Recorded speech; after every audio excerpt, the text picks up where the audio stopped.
What is going on, everybody? We are back once again with another edition of Wrestling Republic's daily broadcast. It is Thursday, November the 7th, fresh off of Dynamite and NXT last night. If you missed off the air, we broke down NXT already. So today we're going to be breaking down Dynamite. 2 shows, 1 night. What a great time to be a wrestling fan. Better yet, 2 shows, 2 days. We've got the return of the same crew as yesterday. It's not a Tuesday, but it's a Thursday. I'm going to send it out to the DMV out of the gates. Shoddy, what is good? Tony Khan. You know, you should be happy that I watched Dynamite this morning. You know, don't ever air your shows on the same day as NXT off the air. You hear me, Tony Khan? I'm talking to you. Don't you ever air your shows at the same time as NXT off the air. I don't care about NXT, but it's NXT off the air. But all jokes aside, it was a good Dynamite, and I'm excited to talk about it with y'all too again. Let's go. No doubt about it. And speaking of, if you watched yesterday's show, you know who's up next. It was RC Wednesday. It's been RC Tuesday lately. We've got RC Thursday. Who would have thought this week the host of Take It to the Table, back-to-back days, hanging out? What's good, Chaos? Yes. We are taking over. Screw everybody else. It's RC week. That's what it is. No, I'm joking. I'm playing. All love to everyone in the Wrestling Republic. No, I'm here. I'm here to talk about AEW. I don't know what Shad was on about. I swear it's NXT invading Wednesdays. You know, they should, just take the bump on Tuesday and then, should have just stayed there. It is what it is. He could change. He got to change the show then. Put Dynamite on a Thursday or something. Right. Yeah. That's the worst thing to do. That is the worst thing to do. But yeah, we're here to talk about it. Also, quick cheap plug just before you say something, Clark, as well. Go right ahead. Take It to the Table is going to be out at 10 p.m. tonight. And we're going to be it's going to be myself, Soul, David Sheldon, and Anthony as well. We'll be talking about WWE ID. Also, is the Colin MJF storyline even that great anymore? And other stuff as well. So yeah, we deep dive everything. So be sure to check it out after. I thought you said colon. Absolutely check that out. Yes. Colin MJF. Yeah. Oh my god. My bad. Are you sure it wasn't semicolon? No, definitely not semicolon. The storyline is going for a colon. That's what I know. The storyline isn't going well. But yeah, if you want to check out what we thought, then go check it out. Okay, the one thing I do want to say is number one Superfly before we start the show, and we aren't really going to talk about NXT, but he did say hello. Would really love to see Stephanie Vauquer, Jordan Grace, Kalani Jordan Zarya, and Julia in a match against each other at NXT's Deadline. That match will be phenomenal. I got to say this: after last night's show, I got Mandela affected by both Shad and Drizzy. I announced that Stephanie Vauquer pinned Roxanne Perez, and they both corrected me and said Delta, and I took their word for it on a 2 out of 3 vote. And I was right. It was Vauquer that pinned Roxanne. It was Stephanie Vauquer. Yes. I listened to Busted Open on the way down to San Diego this morning, and they're talking about it. And I was like, no way. It was Stephanie Vauquer. It was.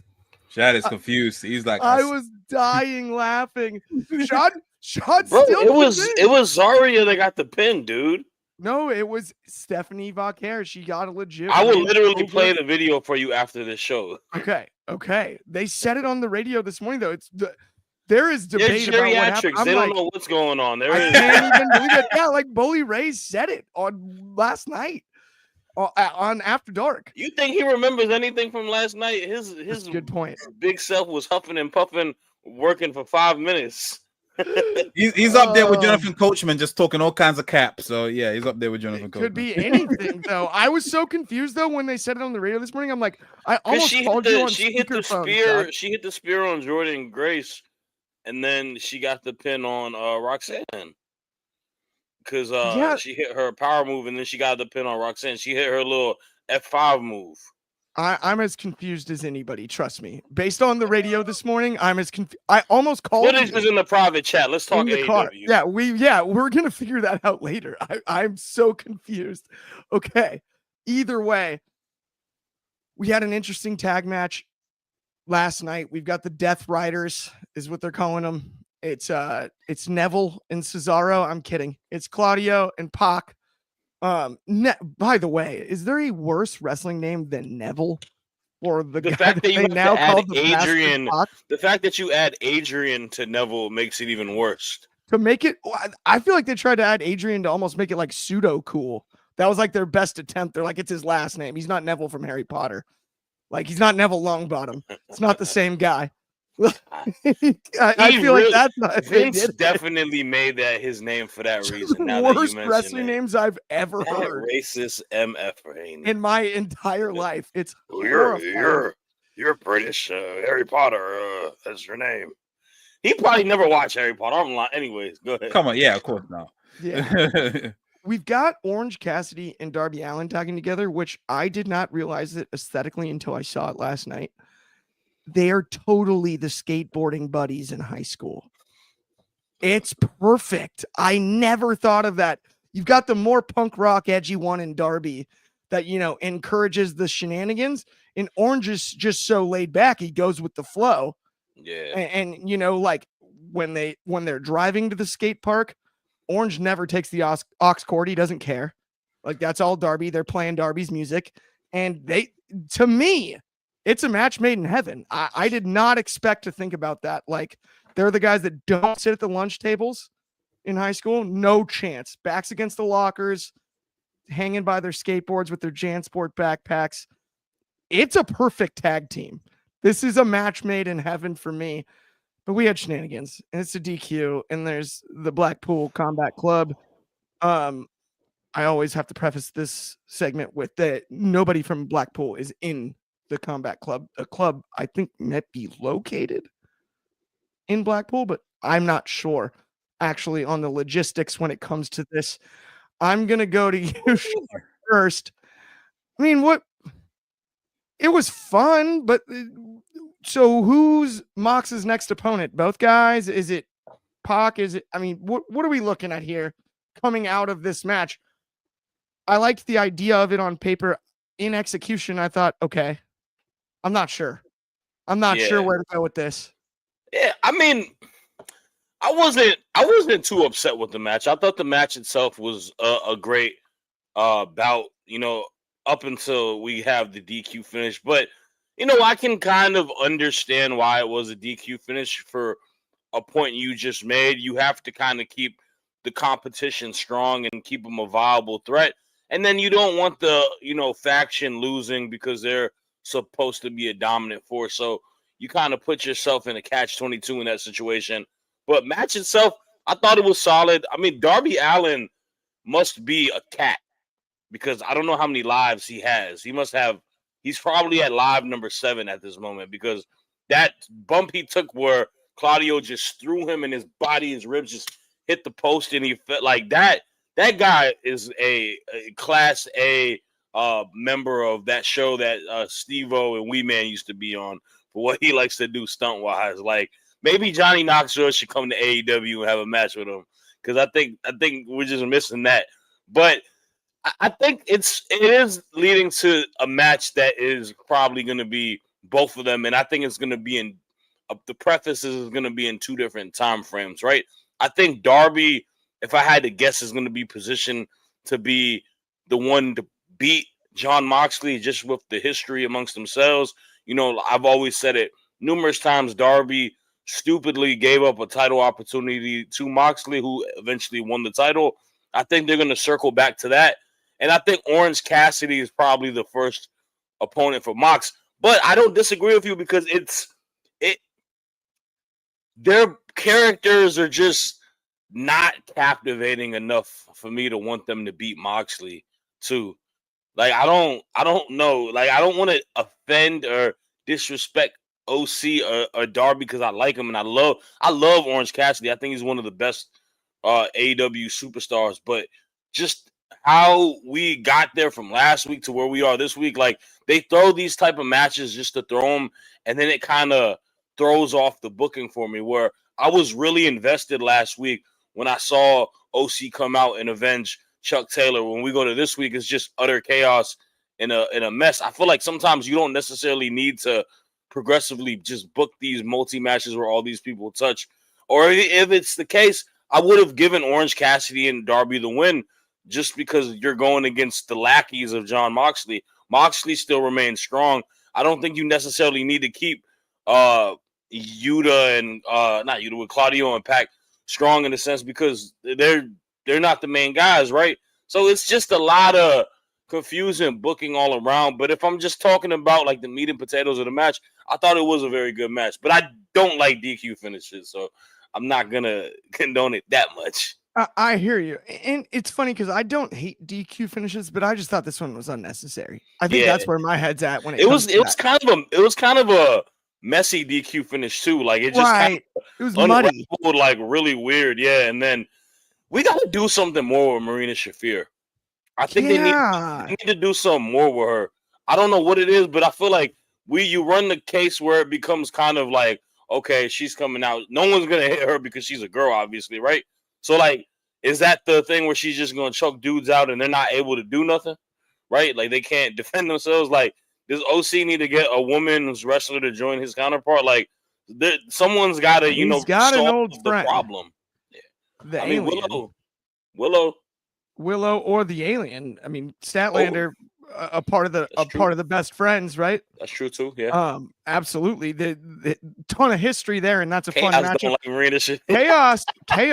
His face is like. I'm honestly just gonna. I'm not even gonna preface this chaos. You just say whatever is.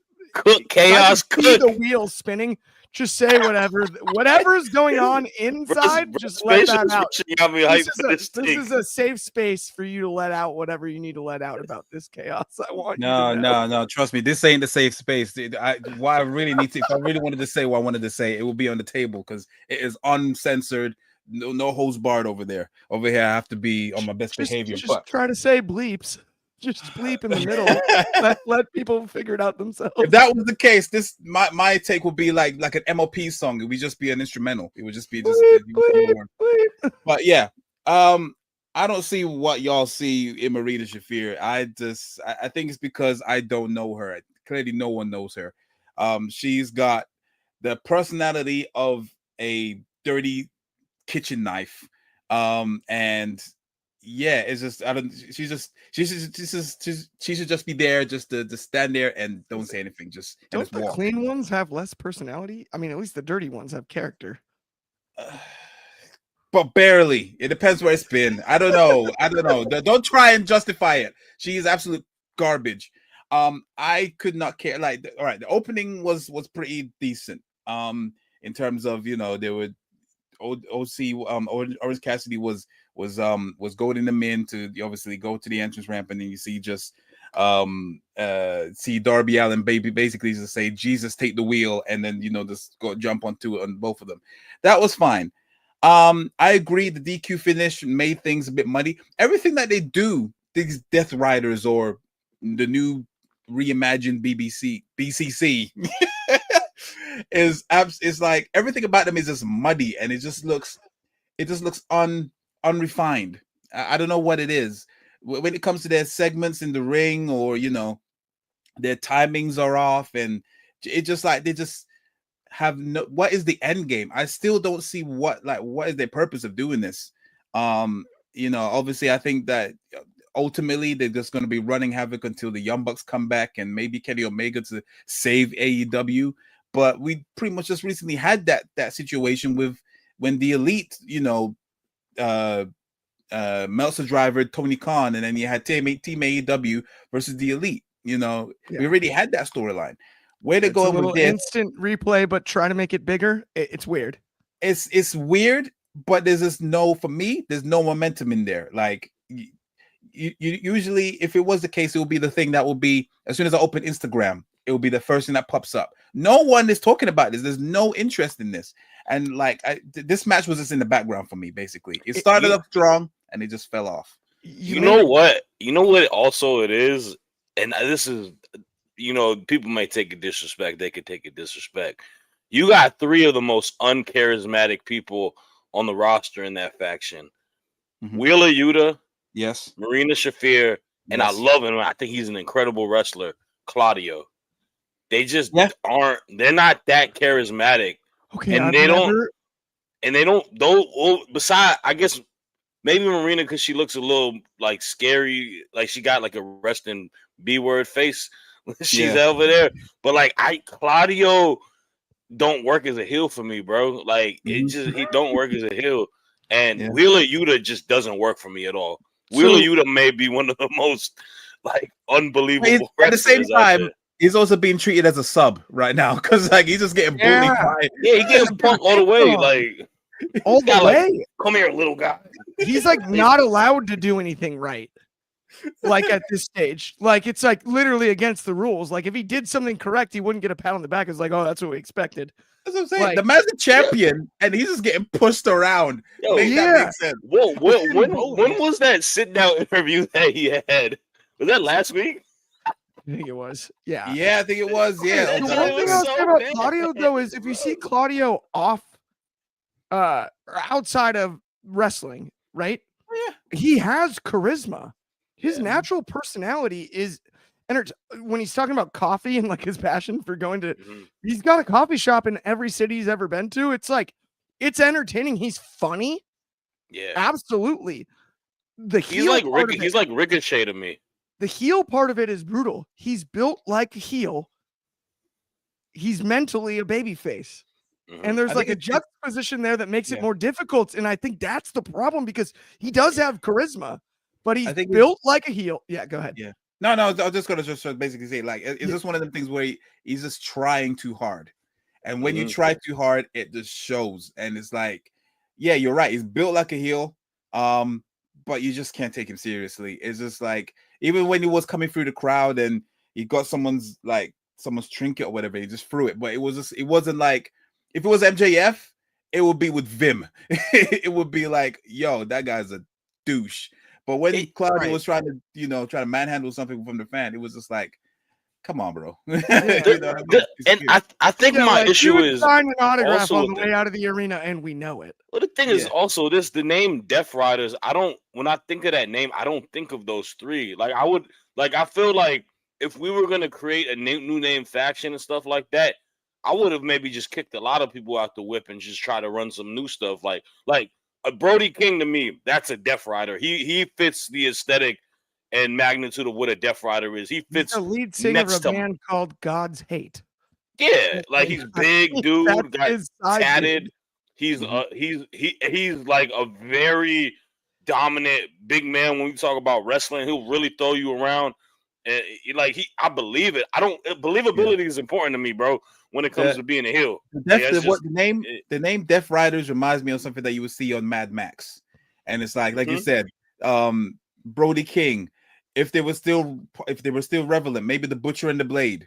They could have that aesthetic. Yes, great. Those would have been great guys. Actually, great for that. That would have been good. It almost reminds me of like, do you remember from like the '90s back in the day when they tried to do like the faction warfare thing in the WWF the first time?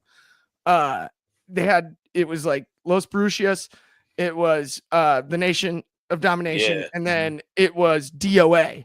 Like Butcher and Blade would have fit DOA perfectly, right? DOA, Death Riders fits. It's almost like something you'd see, like they'd be like the smaller motorcycle gang on Sons of Anarchy.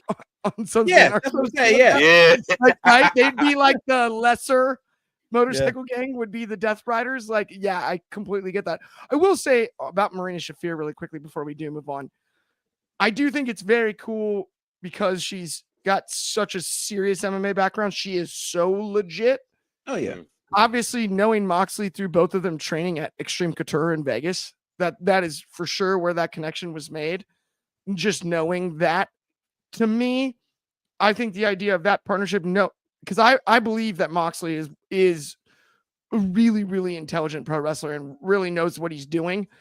That I think can drastically benefit Marina Shafir because her athleticism is unquestionable and her ability is unquestionable when it comes to that. She is that legit. So it's just to add, if the missing piece when it comes to the charismatic part or even just the storytelling part, if Moxley can help with that too, I do see Marina almost exceeding current expectations because there was not necessarily like a meteoric rise. she's had some pitfalls along the way, even to this point, since she's been in pro wrestling, and that's hard to overcome at times. But if she's going to, I think being tied to Jon Moxley and them having a real life friendship on the side, she's going to get a lot of good information and have an opportunity to probably right some missteps. A lot of wrongs. Yeah. For lack of a better way to put no it. fedoras for you, ma'am. No fedoras. No fedoras. And we let's need to move know on. her. We need to know her. Needs to know her. Let's move on to the next one. So Adam Cole, no longer injured. And also, now that we're allowed to do this, Malachi Black apparently not injured or leaving. I mean, he said it himself. The guy is not going anywhere. He's like, why do you keep talking about me like this? And I kind of dig that. I loved the way he responded. He's like, how many times are you guys just going to be wrong? He's like, I appreciate the applause and everything after the fact. But, why does it keep happening to me? Nothing is changing. I died. Speaking of Brody Lee, who we brought up earlier, he tweeted on X. What did he do? He said that a cat club, right? He's starting a cat circus. And then it cracked me up. He's starting a cat circus. And actually, Nyla Rose was hired as the ringleader. If you follow the whole thread, shoot, I got a crazy cat that can join the circus. Yeah, she could be an acrobat for them. He said he'd apparently the best tweet was Brody King said that Malachi Black had trained 2 cats to be able to simulate the original Ricochet Ospreay. Oh my God! I lost my mind. I lost my mind. I did see that. That's so funny. Okay.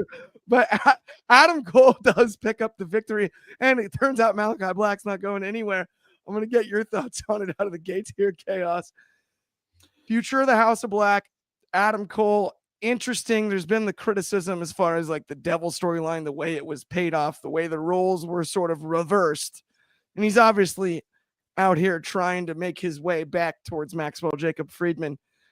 Did you like the execution last night? I enjoyed the match itself. I don't know how much it did for storytelling. That's my only issue I had.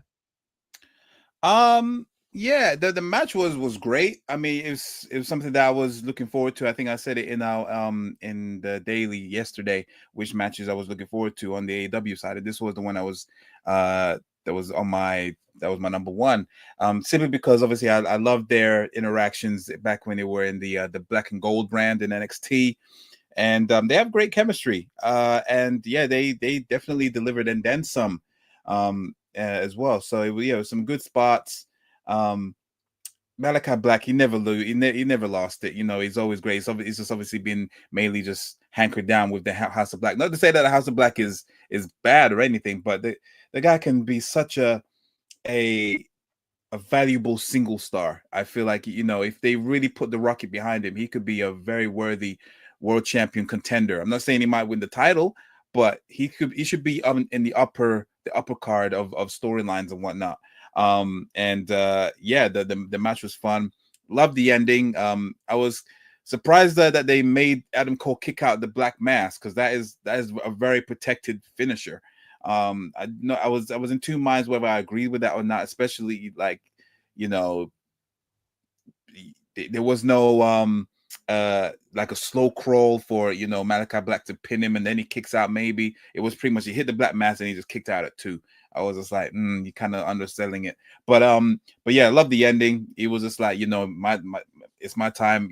Clearly you are determined to get to MJF. You got that fire burning inside you. Fair enough. Finish me. Get it over with. I don't think it was a botch or he was concussed or anything like that. It was just that's how good Malachi Black is. He's brilliant at selling. He's absolutely brilliant. I didn't when that happened, I wasn't like concerned about it. It was just a great worker. So obviously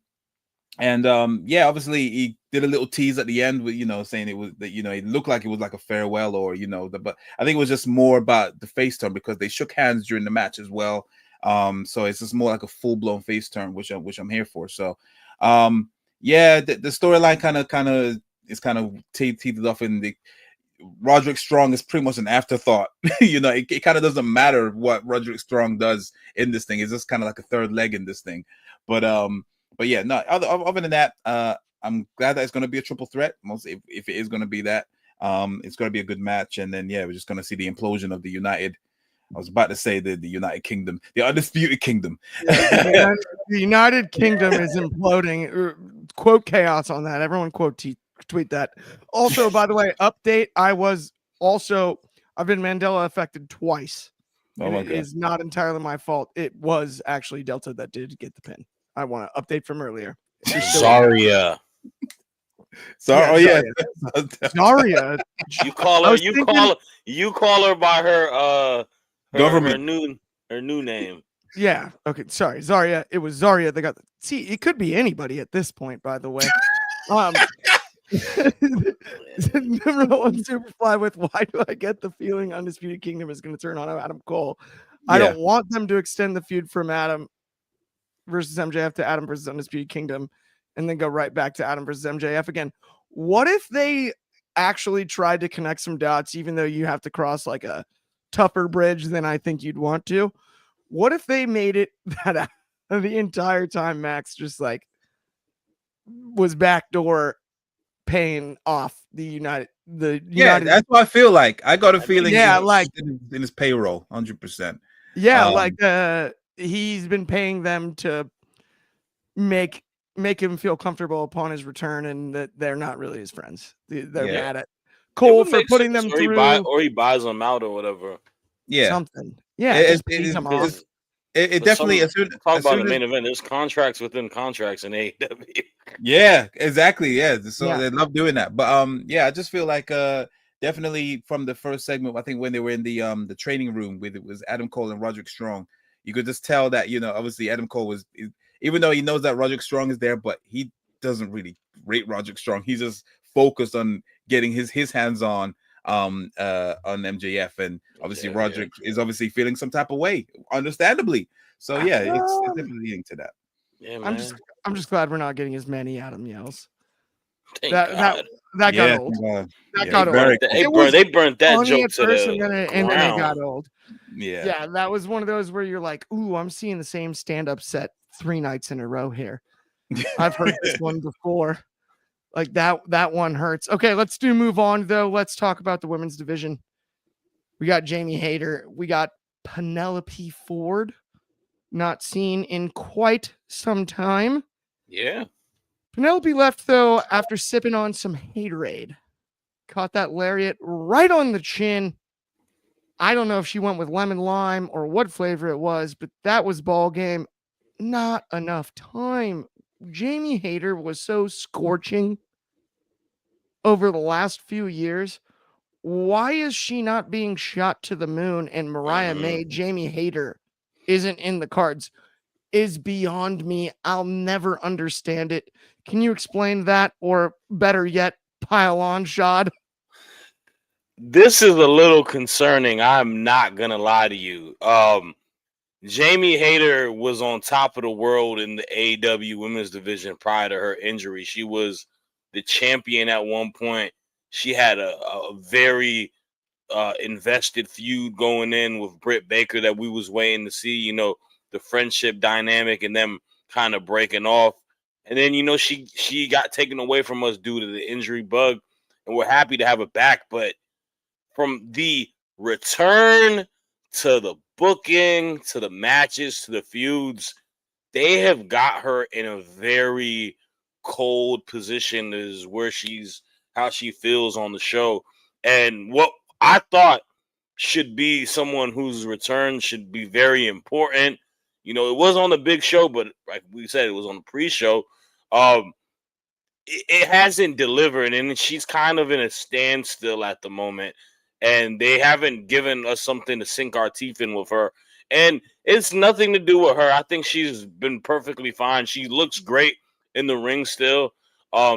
She's a superstar, but I agree. I feel like the issue with a lot of problems that deal with a lot of these women superstars is the fact that there isn't a lot of time given to them. And I know this has kind of been a reoccurring theme for a lot of wrestling shows. It's not just an AEW issue, but you have to give them a avenue of time for the fans to be, oh yeah, we're hyped, we're ready to see her. Not 4 minutes, right? 4 minutes isn't good enough. And thing is, this was a feud that has been built up.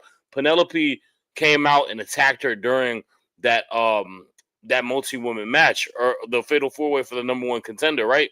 And for that reason, I feel like you could have given them a little bit more time because there's a story there. This was the first match for Penelope Ford since returning from injury as well. Both women have been gone for almost 2 years, together, right? Like 2-year spans. And that's a person I saw one of the first Dynamites I went to, and I was like, yo, she looks great.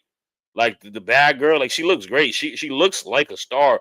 And injuries are injuries, but like even prior to that, she's done a lot of good stuff. The tag team match with the Bunny, like that was the hardcore match. That was a classic. Being a tag team with her, like they've never given her a lot, and I feel like it's not fair to her either because now she lost in 4 minutes.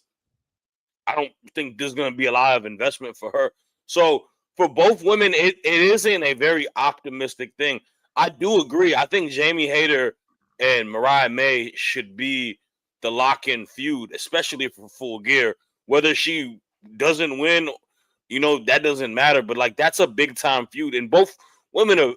Look, Mariah May could feud with anybody. Actually, I'll be on the record and say that. I think Mariah May is the top woman in that division. Obviously, she's the world champ, but like she's got the knack where she makes you be like, oh, I want to see what this feud is about because she's such a good heel and she has a good way to tell stories just from how she talks. Just the mic work is what makes it solid. And then both of them, they got that style that Joshi style from both of them being in Japan. It'll probably be a great match, but I mean it's a little it's a little concerning for my girl Hater, but I still sit my Hater rate because she's still one of them ones. So good, and I'm with you on everything you said there. Like Hater and May makes perfect sense.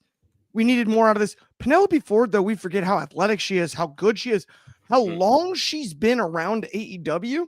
Yeah. And she's had just enough success, but never like quite overcome like the whatever hit that next level. No title run, no nothing like that yet. Part of it's injuries, but to your point, it was a disservice for this match to be so short. She just lost in 4 minutes. There's no reason. She returned from a long injury. Yeah. And this is one of your most charismatic athletic stars. You gotta have more than that. I think she's a pretty underrated like superstar too, because she doesn't, she looked like the 4 minutes they wrestled last night was good, but like it's always one of those things, bro. We can nitpick a lot of stuff that happened on the show. 4 more, and we'd have an entirely different conversation. Yeah, you could have took some time off for the multi-man match with the Jericho, the conglomerate, and can we just quickly talk about that quickly? Go ahead. Just a brief thing. Just how much let you have this moment for yourself. Now I want to hear this. Now I'm curious. I just this is pretty much confirms how much the way that Jericho is, the way he's phoning it in so hard, the way that he was just pretty much just telegraphing a lot of stuff in that match. I think there was one point when he was like on someone's shoulders, and you could like pretty much just evidently just see him grabbing. I think it was, what's the black guy's name? Brian Keith. Yeah, right. It was trying to obviously help him to try and obviously make him go overdue, because I think it was like a power bomb and a superplex at the same time. Yeah. He just really does not care anymore. There was one point where he was like, you see him on the table, you probably like see him just like nonchalantly just shuffling to the side and then just like posing up. Like he's just telegraphing everything. And there was one point when he lost the match, he immediately grabbed what's his name, the Pitbull. And he was just whispering stuffing, and he said, like, go and grab the title. But it just be subtle with it. He just doesn't care anymore. And it's really like exposing the business. It's pissing me off. I agree. I don't like stuff like that. That's why I don't like Cena. Yeah, no, like Cena, like he's bad, but this is really bad. This is really bad, yeah. It's bad. And it doesn't help out because Brian Keefe is like a relatively new wrestler, right? Doing well. I think he's doing the best, arguably, of anybody involved in this storyline. So you don't want to see Keith exposed in that same situation. And I think it's a great point, Chaos. You see that obviously the commentator was trying to justify what he was doing, but it was just like it just made him look.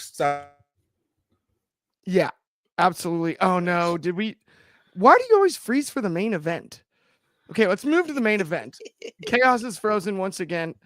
Whatever he said, we know it was passionate. We've got the match I was looking forward to talk about the most, Shoddy, here. We've got Powerhouse Hobbs, one of my absolute AEW favorites. We've got my favorite Irish wrestler, Rick O'Shea. Oh, yeah. Tagging with him. We got Konosuke Takeshita, and we have the newly minted. I'm going with this nickname, so tell me if I'm wrong here. You know, you usually can check me if I'm right or if I'm wrong on this one. I'm going with Kyle the Barber Fletcher. I like We're bringing back the barber, right? He shaved his own head. I like Kyle the Barber. Kind of like Marion the Barbarian. Kyle the Barber Fletcher. Kyle I like the that. Barber Fletcher. Yeah, I like that. I like that, man. Right, like Brutus the Barber Beefcake. He's a better man than Tiki was. I'll tell you that. He's the barber in my eyes. That's the way that I view it. We're going to get Chaos to return here shortly, but obviously let's talk about this match. It does look like he has likely returned. Let's talk about the match first, then we'll talk about the big return at the end. How about that? Yeah, let's do that. Let's try to avoid the big return out of the gates here. Ricochet picking up the victory. I guess let's talk about it. Ricochet. I'm about to say the big return is in the match. How am I supposed to talk about it? Yeah, Mark Davis is back, and he's not exactly satisfied with the newly minted, and I minted it. New nickname Chaos. Shad gave it the pass. He's like, I'm in. Kyle the Barber Fletcher. I think it's like Brutus the Barber Beefcake. We bring him back. He cut his own hair. It's Kyle the Barber Fletcher. I'm trying to get that to be a thing. But so we have the Barber and Davis facing off for the first time in ages, and Davis being the elder of the elder statesman of Aussie Open. That team disappointed, obviously, in his young Padawan. In this scenario, not to make a Star Wars reference, we're already talking about haircuts, but the you know what? There was like 3 returns in this match. Now that you mention it, I was gonna get to them. We've also got Archer and Brian Cage, the new muscle for the Cows family. And the one thing I think we missed out on is, I will say this about Lance Archer, because I think he's underrated and he's great, and I get that he's old and whatnot, but they need to play "Everybody Dies," that song. And it's not even my style of music, but everybody dies every time he comes out, because he looked a little skinnier yesterday too. He did. He does look to be in shape. I enjoyed this one. I actually enjoyed all of the shenanigans, and I really like the idea of the Cows family, what it's becoming. There's a number of strong factions in AEW, and we had some pretty steep criticism for the Blackpool Combat Club earlier and whatnot. I don't have as much for the Callis family. I see a bright future with what they've formed here. And putting Brian Cage next to Lance Archer, that's genius. Who could beat those two? Wait till they start to go on the tag run, whatever that is, when that happens. Yeah. Oh, man, I am all over that. That is right up my alley. I was cool with the results of the match. I was cool with the results of everything here. It obviously, Will Ospreay is the big, right? Like, no, he's not the big return. No, he's not the big return, but he's the big gun involved in this storyline. Yeah. He's the big name. He's the biggest name amongst everybody involved around this match. Mm-hmm.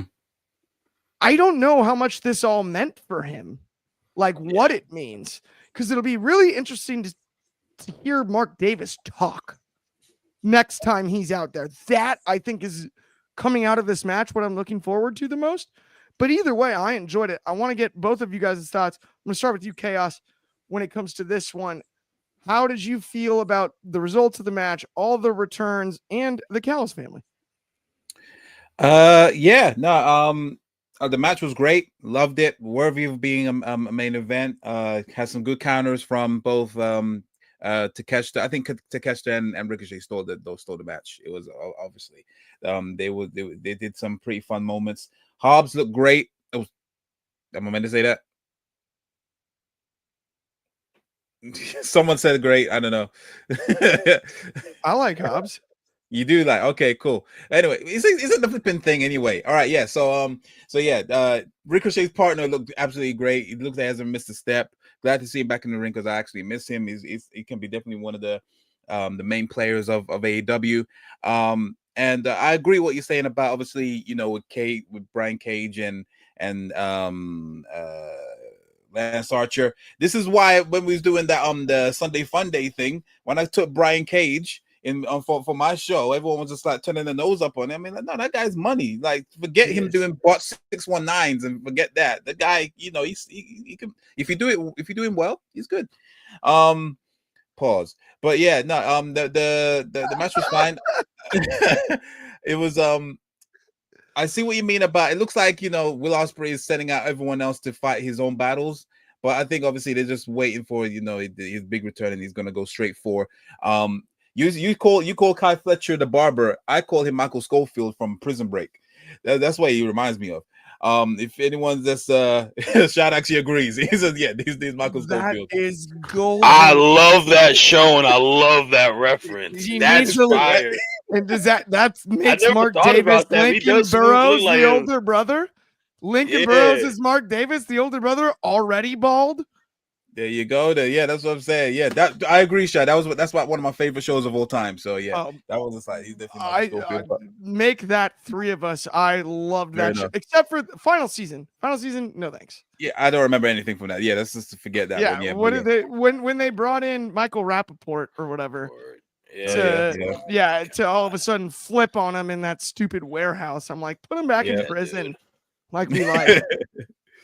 Yeah, 100%. Make them escape again. This is about them getting out.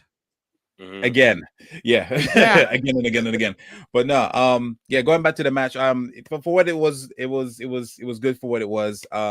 I see what you mean about with the Will Ospreay thing. He kind of got lost in the shuffle because obviously, it looks like they're fighting for his own battles. But either way, it was a good finish to the show. And I'm loving. I think of all the factions that I actually care about, I care more about the Callis family more than the Death Riders, more than House of Black or the Learning Tree. They right now on paper they are the strongest thing, and they could obviously do some damage over the next year. So I'm excited to see where they go, especially with Ricochet. And obviously we'll just see where it goes from there. That's all I can say. Absolutely. No, I'm with you. And I'm a huge fan of Callis. Like, I mean, I tell the story often, like my 30th birthday at All Out 21, Callis comes down and I was sitting really close to the rail and I, had a few adult sodas and I called him a sloth, and I'll never forget. It's one of the funniest wrestling moments ever. He just winks and smiles and goes, "Thanks." And I was like, okay. Nice. I like that. You're cool with me. You're cool with me. Like I might have dressed up Sloth a little more than that, but either way, that's not the point. I agree with a lot of what you said there. Almost everything, Chaos, pretty much when it comes to this. I'm with you on the Prison Break thing. Maybe they should have called the show Prison Breaks is the only thing I can think of. Considering it was, I mean, they broke out of more than one. But Shad, obviously, before we go home here, got to get your thoughts on the whole situation. Yeah, we got Ricochet involved too. Are we looking at like a Ricochet Ospreay partnership down the road? I gotta first and foremost say it is good to have Powerhouse Will Hobbs back in full effect, man. I like how they kind of tied everything together. Him being out of action, his contract running out, and Ricochet, getting him. I didn't expect Will Hobbs to be the mystery opponent, and that's what makes it fun. incredible match. All 4 of these guys are great. This is why we are happy that Ricochet is wrestling on AEW, because he's able to just showcase and ball out, you know, to catch the Fletcher. All of these guys, all 4 of them are incredible. Post-match, man, I'm telling you, dude, I really, really, week by week, am getting more invested in being a fan of Kyle Fletcher. I think he plays the part as a heel very well. I think we're slowly seeing him grow and develop as a professional wrestler and into his role. And it's been great. Takeshita, phenomenal. And I'm just going to, you know, put it there too, man. It's 3 for 3. They are the best faction in AEW. That is the Callis family. And that is a lot to do with the mastermind that is Don Callis. I know a lot of people have their, you know, reservations and they don't like him. He is what matters to pro wrestling. He has been in the professional wrestling realm for decades upon decades. He is still damn good at this. He was doing damn good stuff with Kenny Omega prior to it. He ain't lose a step. He's helping elevate 2 young superstars. By the end of it, right, you're going to see a Kyle Fletcher and you're going to see a Konosuke Takeshita being at the top of the card in AEW in a couple years. They are going to be main event type of guys that are homegrown. And that's all tied to, you know, working with somebody that is smart and has experience in pro wrestling. Like you're seeing the development grow with these 2 guys every single week. And you got to give him his props and his credit for it, man. And he's doing what you want him to do. He's a damn heel manager. Like, you're supposed to hate him. He's a human thumb with sunglasses and a suit, and it's brilliant. Mm-hmm. It's brilliant. He's a human thumb. Kobe, the show's not over yet. Stay out of the studio. Yeah. What are you doing? No, he had the timer ready to get in here. He's like, they're not done yet. But seriously, that does bring us to everyone. This show. Technical difficulty. That does bring us to the end of Clark the show. is seeing people. He's seeing stars. He joined the studio. You could hear the what beat. Studio? What are you on about? No, I'm joking. Look, he's here. I'll add him to the stage. No, I'm joking. I'm joking. Okay, no. That brings us to the end of the show. Happy Thursday, everybody. If you haven't already, smash like and subscribe. Do so. It means the world to us. We're back at the same time, same place every single day. That's noon Pacific, 3 over on the East Coast, 8 o'clock in the UK, 9 a.m. in Hawaii. For my friends, check out Off the Air from last night and all the other nights. Check out Take It to the Table as Chaos, previously mentioned. And on behalf of me, Clark Taylor, Shad, and Chaos, thank you so much for tuning in. Have a great Thursday night, and we will talk to everybody soon. I see you, Sean Ellis, but I am in the middle of my sign-off, so we got to go. Peace. Sean Ellis, find a hobby.